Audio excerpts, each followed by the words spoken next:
Watch and listen carefully. Have your notebook and a pen ready to take notes. Later, you'll complete a writing activity comparing this to the passage you read in the previous activity.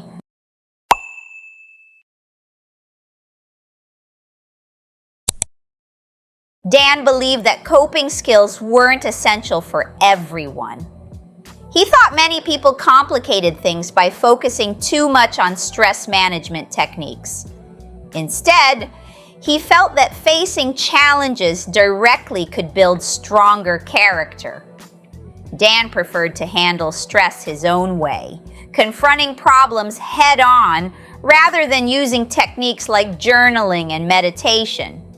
He believed that dealing with tough situations naturally helped him learn and grow. He also worried that relying on coping skills could make people less resilient. Dan encouraged his friends to embrace challenges and trust their ability to adapt without relying on specific methods. Prepare for your writing task. Summarize the key points from the video and discuss how they contrast with or challenge the main ideas presented in the reading from the previous activity.